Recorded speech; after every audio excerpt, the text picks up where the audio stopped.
Online classes में आपका स्वागत है। आज का टॉपिक है संयुक्त राष्ट्र संघ। संयुक्त राष्ट्र संघ एक अंतर्राष्ट्रीय संस्था, इसके संदर्भ में हम लोग अध्ययन करेंगे। तो चलिए अभी सिलेबस को स्टार्ट करते हैं और जानते हैं संयुक्त राष्ट्र संघ एक अंतर्राष्ट्रीय संस्था, इसके पीछे क्या उद्देश्य था, इसकी स्थापना किस उद्देश्य से की गई थी, किन लक्ष्यों की प्राप्ति करने के लिए इस अंतर्राष्ट्रीय संस्था की स्थापना की गई थी। तो इसके पृष्ठभूमि में हम लोग थोड़ा सा अध्ययन करेंगे। जैसा कि आप जानते हैं, प्रथम विश्व युद्ध 1914 से 1918 तक हुआ था। प्रथम विश्व युद्ध की समाप्ति के बाद लीग ऑफ नेशंस की स्थापना की गई थी। लीग ऑफ नेशंस की स्थापना 1920 में इसलिए किया गया था कि द्वितीय विश्व युद्ध फिर से ना होने पाए। लेकिन साम्राज्यवादी शक्तियों ने अपनी आवश्यकताओं की पूर्ति और अपने स्वार्थ की पूर्ति करने के लिए जिस तरह से साम्राज्यवादी नीतियों का पालन किया, जर्मनी जैसे साम्राज्यवादी शक्तियाँ जो है द्वितीय विश्व युद्ध के लिए फिर से जो है एक सिचुएशन तैयार किया, यानी अपने स्वार्थों की पूर्ति करने के लिए उन्होंने अपने ऐसे ऐसे कार्य किए जिसके कारण द्वितीय विश्व युद्ध हुआ। द्वितीय विश्व युद्ध होने के पश्चात जो है 24 अक्टूबर 1945 को एक अंतर्राष्ट्रीय संस्था की स्थापना की गई, जिससे फिर से तृतीय विश्व युद्ध ना होने पाए। तो संयुक्त राष्ट्र संघ जो स्थापना हुई थी 24 अक्टूबर 1945 को हुई थी। यह एक अंतर्राष्ट्रीय संस्था है और इसका उद्देश्य जो था फिर से भविष्य में कोई तृतीय विश्व युद्ध ना होने पाए, क्योंकि विश्व युद्धों में बहुत सारा नुकसान होता है, जान माल की हानि होती है, आर्थिक क्षति होती है और वैश्विक लेवल पे बहुत सारे लोग जो है मारे जाते हैं, बहुत सारा नुकसान होता है और इसका विश्व पर व्यापक प्रभाव पड़ता है। अर्थव्यवस्था चौपट हो जाती है, वैश्विक स्तर पे महामंदी का दौर चलता है और इस तरह से पूरा विश्व इस समस्याओं को झेलता है। तो तृतीय विश्व युद्ध ना होने पाए, इसी के संदर्भ में 24 अक्टूबर 1945 को संयुक्त राष्ट्र संघ की स्थापना की गई थी। तो चलिए डिजिटल बोर्ड पे हम लोग देखते हैं क्रम से कि किस तरह से संयुक्त राष्ट्र संघ की स्थापना हुई थी।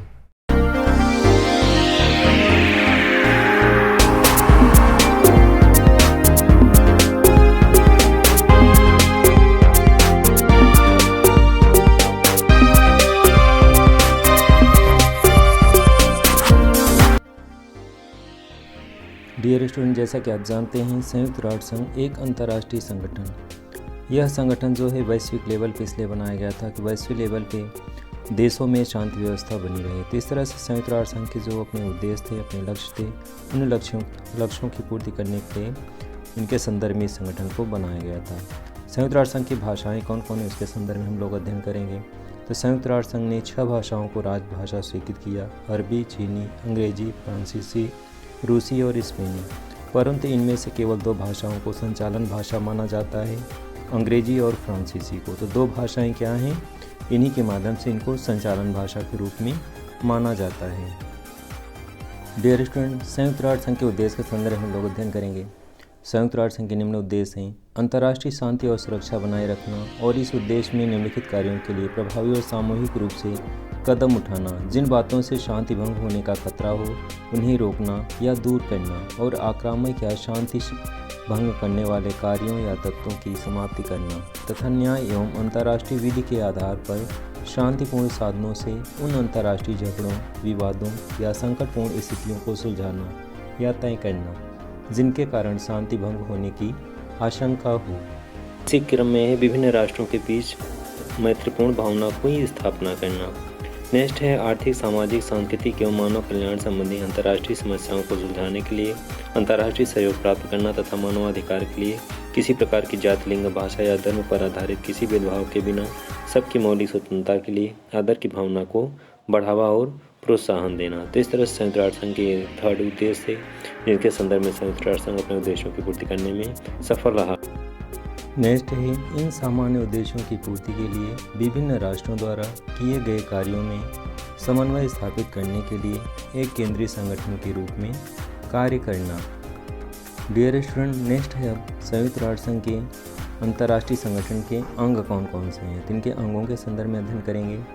तो सबसे फर्स्ट है सुरक्षा परिषद, सेकंड है महासभा, थर्ड है आर्थिक एवं सामाजिक परिषद और 4th है सचिवालय और 5th है अंतर्राष्ट्रीय न्यायालय और 6th है संरक्षण परिषद। इस तरह से संयुक्त राष्ट्र संघ एक अंतर्राष्ट्रीय संगठन है और इसके ये अंग हैं और ये अंग जो है संयुक्त रूप से कार्य करते हैं, जो वैश्विक लेवल पे अनेक समस्याओं का हल निकालते हैं।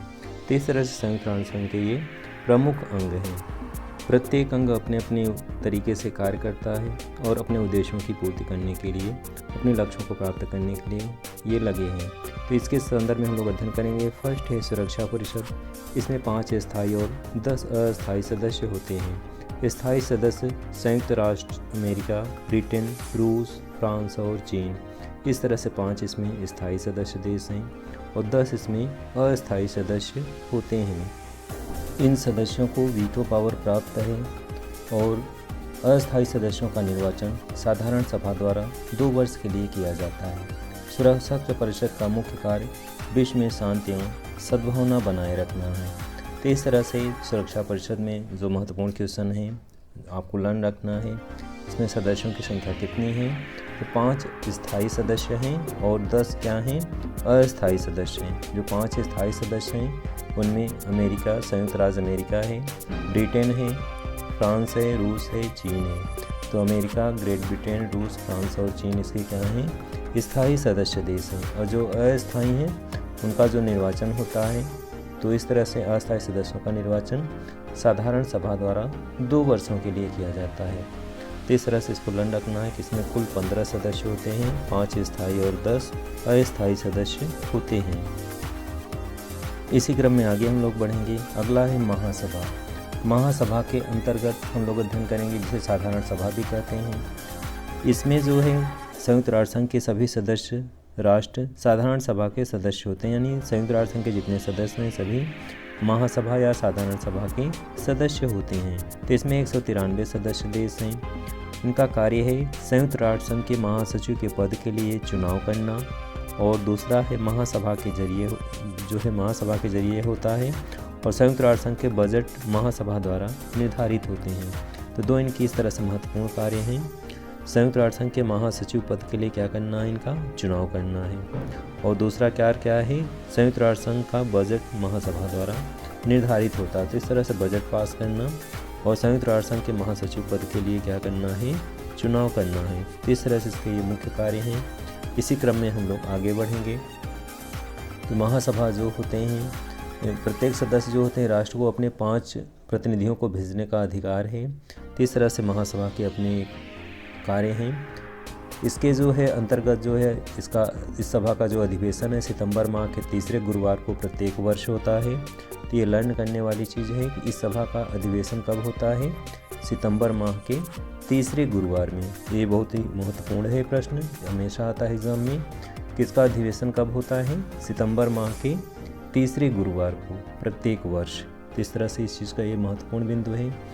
आगे बढ़ते हैं इसी क्रम में। महासभा के बाद हम लोग अगले क्रम में अध्ययन करेंगे कि अगले जो है इस तरह से जितने भी इसके अंग हैं उनके क्या क्या कार्य हैं। इस क्रम में अगला है आर्थिक एवं सामाजिक परिषद। इस परिषद में कुल जो है 54 सदस्य हैं जिनका चुनाव 3 वर्ष की अवधि के लिए होता है। परिषद की सीटें भूगोलीय क्षेत्र के आधार पर किया जाता है, जिसमें 14 सीटें अफ्रीकी राज्यों के, 11 सीटें एशियाई राज्यों के, 6 सीटें पूर्वी यूरोपीय राज्यों के, 10 सीटें लातिनी अमेरिकी राज्यों और कैरेबियन राज्यों तथा 13 सीटें पश्चिमी यूरोपीय व अन्य राज्यों के लिए होती हैं। तो इस तरह से आर्थिक एवं सामाजिक परिषद जो यह परिषद संसार के आर्थिक एवं सामाजिक रूप से पिछड़े राष्ट्रों की सहायता करती है। इसका जो आर्थिक और सामाजिक परिषद का कार्य क्या है कि यह परिषद संसार के आर्थिक एवं सामाजिक रूप से जो पिछड़े राष्ट्र हैं उनकी क्या करती है? सहायता करती है। इस परिषद की स्थापना का उद्देश्य समृद्धशाली संसार का निर्माण करना। इस परिषद ने 10 दिसंबर 1948 ईस्वी को सार्वभौमिक अधिकारों की घोषणा की और अति महत्वपूर्ण कार्य किया। प्रति वर्ष जो है 10 दिसंबर को विश्व मानवाधिकार दिवस मनाया जाता है। तो इस तरह से आर्थिक और सामाजिक परिषद का अपना कार्य है। इस परिषद के जो महत्वपूर्ण बिंदु क्या है, इसमें 54 सदस्य होते हैं और इस तरह से ये संसार को क्या बनाने का प्रयास करता है?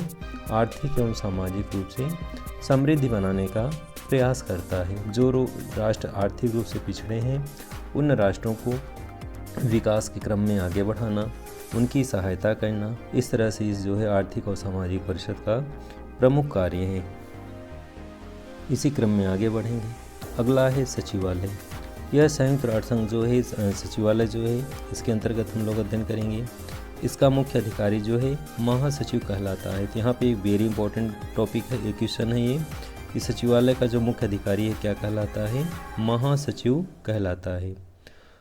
तो इस तरह से सचिवालय जो है महत्वपूर्ण बिंदु है, इसको अध्ययन करेंगे कि सचिवालय अपने आप में महत्वपूर्ण है। संयुक्त राष्ट्र संघ का जो प्रधान कार्यालय है, यह संयुक्त राष्ट्र संघ का क्या है, ये प्रधान कार्यालय, ये क्या, इसका मुख्य अधिकारी क्या कहलाता है, महासचिव कहलाता है। वर्तमान समय में जो है स्थिति इसकी अपनी स्ट्रांग है। तो सचिवालय के जो महासचिव हैं इस समय एंटोनियो गुटेरेस हैं, जो पुर्तगाल के हैं, और इन्होंने जो है 1 जनवरी 2017 को अपना कार्यकाल संभाला। तो इस तरह से महासचिव अपना आप में एक विशिष्ट पद है। इसकी नियुक्ति सुरक्षा परिषद की सिफारिश पर साधारण सभा द्वारा 5 वर्ष के लिए की जाती है। तो यहाँ पे महत्वपूर्ण बिंदु है कि इसकी नियुक्ति सुरक्षा परिषद की सिफारिश पर साधारण सभा द्वारा। तो 2 बिंदु है, सुरक्षा परिषद की सिफारिश पे और किसके द्वारा, साधारण सभा के द्वारा। कितने वर्ष के लिए, 5 वर्ष के लिए की जाती है। महासचिव का मुख्य कार्य संयुक्त राष्ट्र संघ के कार्यों की रिपोर्ट तैयार करना और इसे प्रतिवर्ष साधारण सभा में प्रस्तुत करना तथा अशांति एवं सुरक्षा की स्थिति में सुरक्षा परिषद को सूचित करना इसका मुख्य कार्य है। इसी क्रम में अगला है अंतर्राष्ट्रीय न्यायालय। अंतर्राष्ट्रीय न्यायालय का मुख्यालय हेग नगर में है।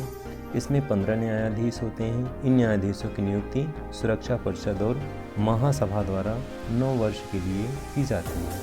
इसका मुख्य कार्य अंतर्राष्ट्रीय विवादों को निपटारा करना है। इसमें कुछ महत्वपूर्ण बिंदु हैं। इसमें कितने न्यायाधीश होते हैं, 15 न्यायाधीश। डियर स्टूडेंट, इसको लर्न रखेंगे। इसमें जो है अंतर्राष्ट्रीय न्यायालय में 15 न्यायाधीश होते हैं और नियुक्ति किसके द्वारा की जाती है, तो नियुक्ति जो है सुरक्षा परिषद और महासभा द्वारा। कितने वर्ष के लिए, 9 वर्ष के लिए की जाती है। कार्य क्या है इसका, अंतर्राष्ट्रीय विवादों का शांतिमय तरीके से निपटारा करना। अंतर्राष्ट्रीय न्यायालय भी अंतर्राष्ट्रीय स्तर पर शांति व्यवस्था बनाए रखने में अपना विशिष्ट भूमिका निभाती है। और अंतर्राष्ट्रीय न्यायालय जो है इसमें न्यायाधीशों की संख्या कितनी है, 15 न्यायाधीश जो है इसमें होते हैं। तो इस तरह से इसमें कुछ महत्वपूर्ण बिंदु हैं। इसका मुख्यालय कहाँ पे है, नीदरलैंड के हेग नगर में। तो यहाँ पे जो है ये महत्वपूर्ण बिंदु है कि नीदरलैंड के हेग नगर में है।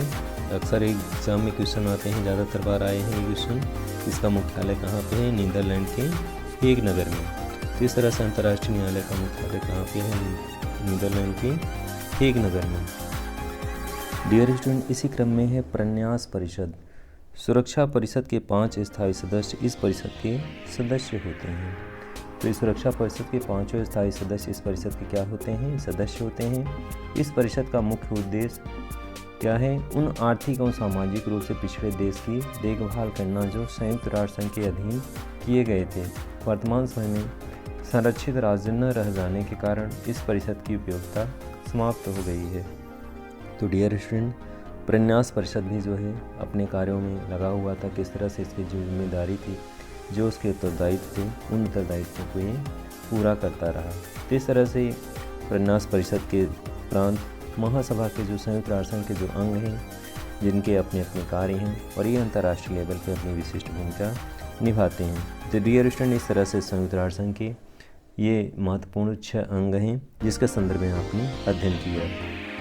डियर स्टूडेंट, इसी क्रम में एक महत्वपूर्ण जो बिंदु है जो क्वेश्चन आता है हमेशा कि संयुक्त राष्ट्र संघ का मुख्यालय क्या है। तो संयुक्त राष्ट्र संघ का मुख्यालय जो है संयुक्त राज्य अमेरिका के न्यूयॉर्क नगर में। तो ये भी बहुत महत्वपूर्ण क्वेश्चन है। अक्सर हमेशा एग्जाम में, विविध एग्जाम में आता है कि संयुक्त राष्ट्र संघ का मुख्यालय कहाँ पे है, संयुक्त राज्य अमेरिका के न्यूयॉर्क नगर में। तो 2 महत्वपूर्ण बिंदु हैं कि संयुक्त राष्ट्र संघ का मुख्यालय पूछता है एग्जाम में हमेशा, और दूसरा जो आता है अंतर्राष्ट्रीय न्यायालय का मुख्यालय। 2 बिंदु बहुत ही महत्वपूर्ण है। अंतर्राष्ट्रीय न्यायालय का मुख्यालय हेग नगर में है, नीदरलैंड के हेग नगर में। और संयुक्त राष्ट्र संघ का मुख्यालय कहाँ पे है, तो संयुक्त राज्य अमेरिका के न्यूयॉर्क नगर में। 2 वेरी इंपॉर्टेंट क्वेश्चन हैं, इसको ध्यान रखेंगे। दोनों जो है हमेशा एग्जाम में आते हैं इस तरह से हमारा जो विषय वस्तु है इसके अंतर्गत आपने अध्ययन किया। इस संयुक्त राष्ट्र संघ का जो उद्देश्य क्या है, इसके कार्य क्या हैं, इसके अंग